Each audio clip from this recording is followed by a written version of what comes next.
ওয়ালাইকুম আসসালাম। জি মা রুকাইয়া, বলো, তুমি মনে হয় আমাকে কিছু বলতে চাইছো। জি আম্মি জান, আসলে আমি বলতে চাচ্ছি কি, আজ তো শেষ রমজান আর শেষ ইফতার। পরের বছর রমজানে সুস্থ থাকবো কিনা বেঁচে থাকবো কিনা কিছুই জানি না। তাই বলছিলাম কি, আমি আমার বন্ধু আব্দুল্লাহ, ওমর, রাইসা ও রোমাকে ইফতারের দাওয়াত করতে চাই। আরে মামুনি, এটা তো খুবই ভালো কথা। তুমি ভালো কাজ করতে যাচ্ছ, এজন্য আমারও অনেক ভালো লাগছে। তুমি আর দেরি করো না, তুমি গিয়ে ওদের দাওয়াত করে এসো। আচ্ছা ঠিক আছে আম্মি জান, আপনি আব্বু জানকে বলে বাজার করে নিয়ে আসেন। আমি গিয়ে ওদের দাওয়াত করে আসছি। এরপর রুকাইয়া মায়ের সাথে কথা বলে তার বন্ধুদের কাছে যায়। সেখানে তার সব বন্ধুরা ছিল। আরে বন্ধু রুকাইয়া, তুমি এখানে এসেছো যে? হ্যাঁ বন্ধু, আজ তো শেষ রমজান, তাই আমি তোমাদেরকে দাওয়াত করতে এলাম। আমি চাই তোমরা সবাই আজ আমার বাড়িতে ইফতার করো। তাই নাকি রুকাইয়া বন্ধু, তোমাদের বাড়িতে আজ ইফতারে যাব? সে তো ভালো কথা, ভীষণ মজা হবে।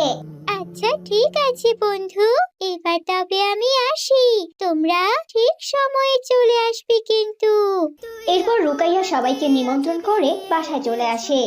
কিছুক্ষণ পর কালাম সাহেব অনেকগুলো বাজার করে বাড়িতে নিয়ে আসেন। হাফসা, এই নাও, আমি বাজার নিয়ে এসেছি। তুমি এগুলো গুছিয়ে নিয়ে রান্না শুরু করো, কেমন? আচ্ছা ঠিক আছে, আপনি কোনো চিন্তা করবেন না। এরপর হাফসা আর রুকাইয়া মিলে রান্না করতে থাকে, আর রান্না করতে করতে সন্ধ্যা প্রায় হয়ে আসে। আর রুকাইয়ার সব বন্ধু বান্ধবী তার বাসায় চলে আসে। আসসালামু আলাইকুম চাচি জান, কেমন আছেন আপনি? ওয়ালাইকুম আসসালাম, আলহামদুলিল্লাহ ভালো আছি। তোমরা সবাই কেমন আছো? আলহামদুলিল্লাহ, আমরাও সবাই ভালো আছি। চাচি জান, আপনার তো আজ অনেক কষ্ট হয়েছে। রোজা থেকে আমাদের জন্য এত কষ্ট করে রান্না করেছেন। না মা, আমার রোজা থেকে রান্না করতে কোনো কষ্ট হয়নি। তোমরা সবাই টেবিলে বসে পড়ো, কিছুক্ষণের মধ্যে আজান দিয়ে দেবে। হাফসার কথা শুনে সবাই খাবার টেবিলে বসে পড়ে। এত খাবার দেখে রুমা মনে মনে বলতে থাকে, এ মা, কত খাবার সাজিয়ে রেখেছে! এত এত খাবার আমি কোনোদিনও খাইনি। ইস, মাকে ছাড়া এত খাবার খেতে আমার ভীষণ কষ্ট হবে।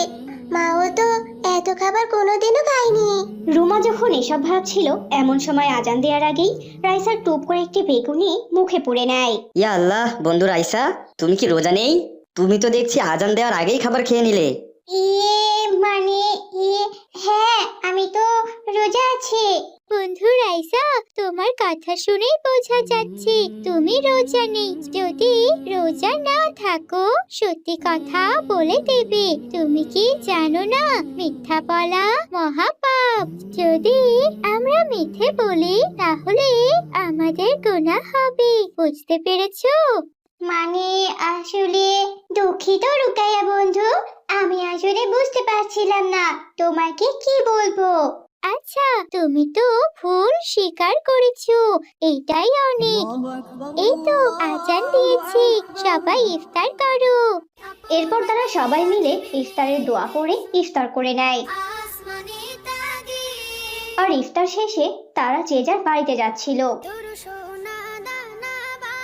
এমন সময় রুকাইয়া রুমার হাতে চুপ করে একটি খাবারের বাটি দেয়।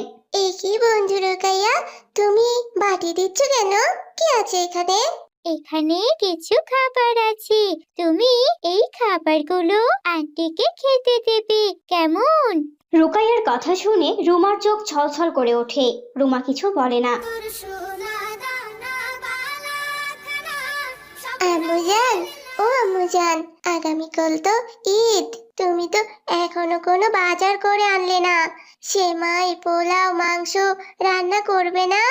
টাকা পয়সা না থাকলে তোমাকে কি এনে দিব আমি, বলো তো? এই তো রুকাইয়াদের বাড়িতে কত ভালো মন্দ খেয়ে এলে, তবুও তোমার মন ভরলো না? তাই বলে কি ঈদের দিনে খাবো না আম্মিজান? ঈদের দিন তো সবাই খায়। সবাই ধনী তাই খায়, কিন্তু আমরা গরিব, এটা তোমাকে বুঝতে হবে মা। এবার আমার মাথাটা গরম না করে এখান থেকে চলে যাও বলছি। মায়ের কথা শুনে রুমা মন খারাপ করে সেখান থেকে চলে যায়। আর আয়েশা ভীষণ কাঁদতে থাকে।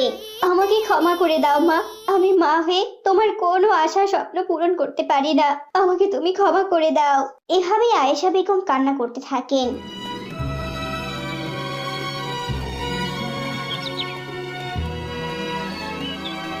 আজিব সবাই নতুন জামা পরেছে।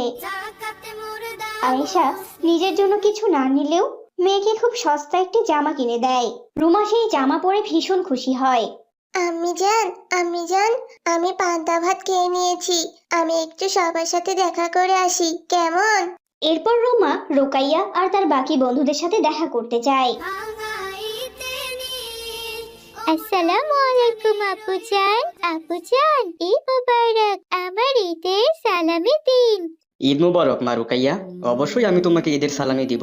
এরপর কালাম সাহেব তার ওয়ালেট থেকে 5টি নতুন 100 টাকার নোট বের করে আর রুকাইয়ার হাতে দেয়। নতুন টাকা! বাবা, আপনি এই নতুন টাকাগুলো কোথায় পেয়েছেন? তোমাদের ঈদ বোনাস দিব বলেই কাল ব্যাংক থেকে টাকাগুলো তুলে এনেছি মামুনি। রুকাইয়া টাকা পেয়ে ভীষণ খুশি হয় আর এই নতুন টাকা সবাইকে দেখানোর জন্য ছুটে তার বন্ধুদের কাছে যায়। আর সেখানে তারা সবাই ছিল। এই দেখো, রুমা, রাইসা, আব্দুল্লাহ। আপুজান আমাকে নতুন টাকা দিয়েছে ঈদের সালামি হিসেবে। আমাকেও আমার আব্বুজান নতুন টাকা সালামি দিয়েছে। দেখো দেখো, একদম কচকচে টাকা, টাকা থেকে কত সুন্দর ঘ্রাণ আসছে। এরপর তারা সবাই সবার ঈদ সালামির নতুন টাকা দেখাতে থাকে। তারা ভীষণ খুশি ছিল। এ কি রুমা, তোমার হাতে কোনো টাকা নেই যে? তুমি ঈদ সালামি পাওনি? মানে না, আসলে আম্মি জান আমার জন্য টাকা রেখেছে। আমি বাড়ি গিয়েই আম্মি জানের কাছে টাকা চেয়ে নেব। এরপর তারা সবাই বাড়িতে চলে যায় আর রোমা তার মায়ের কাছে ঈদ সালামি চায়। হ্যাঁ মা, আমি তোমার জন্য ঈদের সালামি রেখেছি, এই নাও। এ কি আম্মি জান, আপনি আমার জন্য এই পুরনো 50 টাকার নোট রেখেছেন? আমি চাই না এই টাকা, আপনি আমাকে রোকাইয়ার মতো 100 নতুন টাকা দিন। আমার যে নতুন টাকা চাই চাই। মা রোমা একদম জেদ করবে না। আমার কি সামর্থ্য আছে বলো? যা দিয়েছি তাই নিয়ে খুশি থাকো। না না, আমি শুনবো না কথা। রুমা বেশি জেদ করতে থাকলে আয়েশা ধৈর্যহারা হয়ে যেই না থাপ্পড় দিতে যাবে অমনি সেখানে রুকাইয়া চলে আসে। আন্টি, মারবেন না ওকে। রুমা, তুমি তো বড় হয়েছো, তবুও এখনো যে করো কেন? তুমি কি তোমার মায়ের কষ্ট বুঝতে পারো না? তোমার মা তোমাকে কত ভালোবাসে। জি, আমি বুঝতে পেরেছি রোকাইয়া বন্ধু। আম্মি জান, আমাকে ক্ষমা করে দিন। আচ্ছা ঠিক আছে, এখন শোনো, আমার আম্মু জান তোমার জন্য ঈদের সালামি রেখেছে, চলো আমার সাথে। আর আন্টি, আমার আম্মি জান আপনাদের দাওয়াত করেছেন, চলুন আমার সাথে, আজ আমাদের সাথে খাবেন। রুকাইয়ার কথা শুনে তারা ভীষণ খুশি হয় আর ঈদের দিন সবাই রুকাইয়াদের বাড়িতে দাওয়াত খেতে যায়।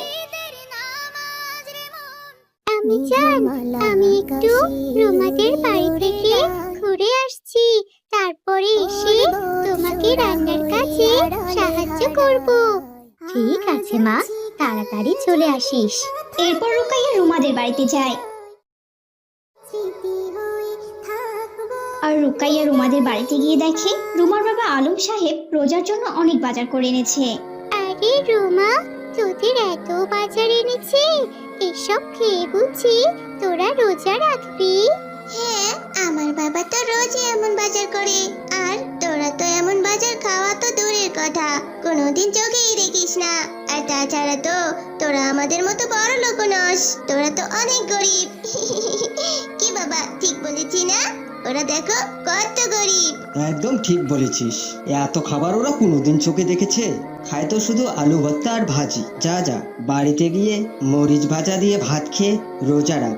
এসব শুনে রুকাইয়া ভীষণ কষ্ট পায় আর সেখান থেকে তার বাড়িতে চলে আসে আর তার মা হাফসাকে সবটা খুলে বলে। আমি জান, রুমার বাবা আজ অনেক ভালো ভালো বাজার করে এনেছে। ওরা আজ সাহরিতে মাছ, মাংস, ডিম আরো কত কিছু দিয়ে সাহরিতে ভাত খাবে। তুমি বাবাকে বলো না আমাদেরও একটু ভালো মন্দ বাজার আনতে। মা রুকাইয়া, তুমি যা দিয়ে খাবে তা দিয়েই তোমার রোজা হবে, সেটা হোক মাছ, মাংস বা মরিচ ভর্তা। রুকাইয়া, আমরা তো অনেক গরিব, তোমার বাবার ভালো মন্দ বাজার করার সামর্থ্য নেই, তবুও তোমার বাবা এলে আমি বলবো।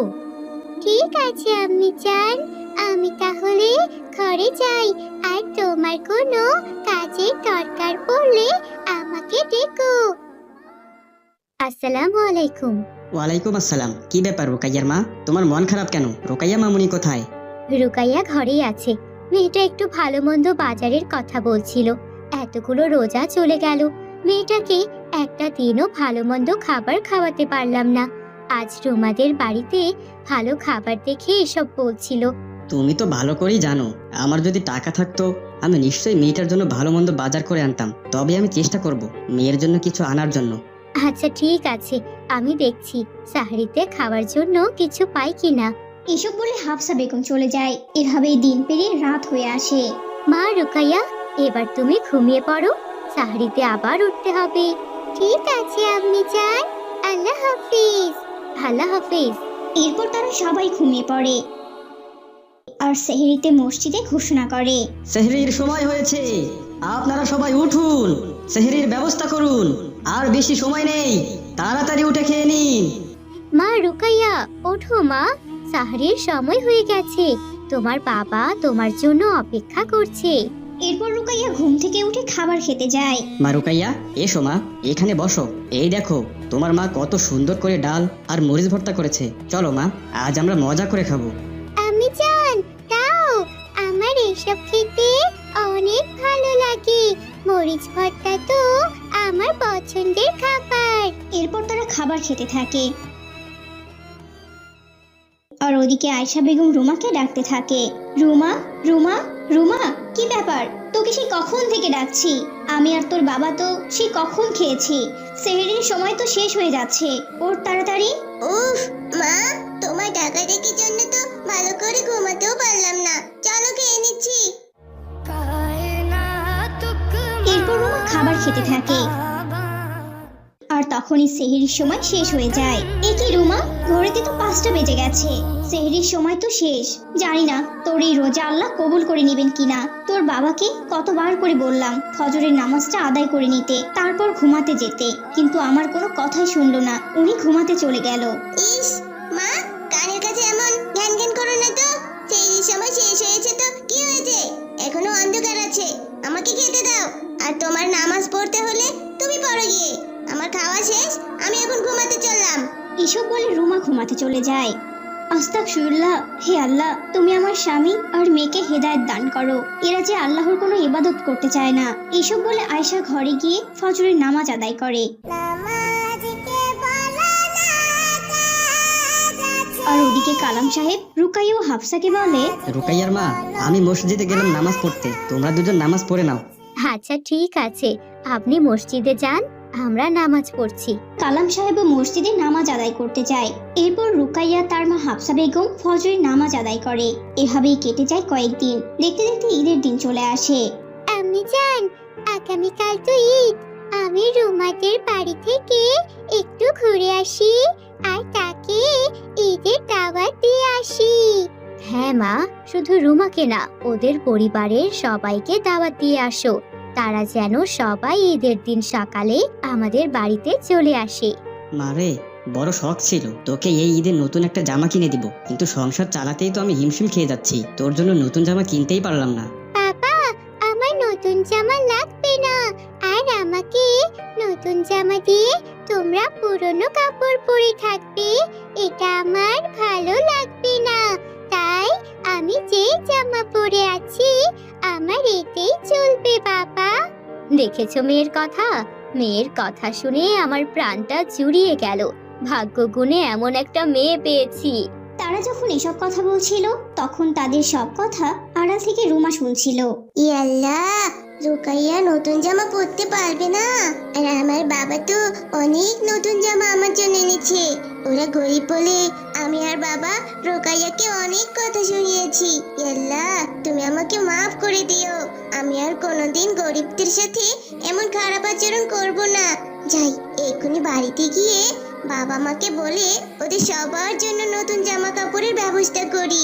এরপর রুমা বাড়িতে চলে যায় আর তার বাবা আলম সাহেবকে রুকাইয়াতের ব্যাপারে সব কথা খুলে বলে। হ্যাঁ মা, আমি এখনই গিয়ে ওদের জন্য ঈদের নতুন কাপড় নিয়ে যাচ্ছি। আয়শা, তুমি ওদের জন্য মাংস, সেমাই, পোলাওয়ের চাল এসব দিয়ে এসো। ওরা তো আমাদের প্রতিবেশী, আমাদের দায়িত্ব ওদের পাশে দাঁড়ানো। আপনার কথা শুনে আমার খুব ভালো লেগেছে। আমি এক্ষুনি ওদের বাড়িতে গিয়ে ওসব দিয়ে আসছি। মা রুমা, চলো। এরপর তারা সবাই মিলে কালাম সাহেবের বাড়িতে যায়। আরে ভাই ভাবি, আপনারা আসুন আসুন, বসুন। মা রুকাইয়া, দেখো কারা আমাদের বাড়িতে এসেছে। আরে আলম সাহেব যে, কি মনে করে? বসুন। কালাম সাহেব, আমি আপনাদের জন্য ঈদের নতুন কাপড় আর কিছু বাজার এনেছি। এসব আপনারা গ্রহণ করেন। আমরা সবাই মিলে একসাথে ঈদ করব। রুকাইয়া, এই নাও নতুন জামা। এই জামা পরে আমরা কাল দুজন ঈদের মাঠে ঘুরতে যাব আর অনেক আনন্দ করব। ঠিক আছে। আর রুমা, তুমিও কাল আমাদের বাড়িতে এসো। একসাথে মায়ের হাতের পায়েস খাবো, তারপর ঘুরতে যাব। এরপর তারা সবাই মিলে পরের দিন খুব ভালো করে পবিত্র ঈদ পালন করে। সালামু আলাইকুম বন্ধুরা, আমাদের ভিডিওগুলো যদি তোমাদের ভালো লাগে তাহলে লাইক, কমেন্ট এবং বেশি বেশি শেয়ার করো। আমাদের সাথে এমন নতুন নতুন দোয়া শিখতে আমাদের চ্যানেলটি সাবস্ক্রাইব করে রাখো এবং পাশে থাকা বেল আইকনটি ক্লিক করে রাখো, যাতে করে আমরা নতুন ভিডিও ছাড়লেই তোমরা বুঝতে পারো। আসসালামু আলাইকুম, সবাইকে ধন্যবাদ।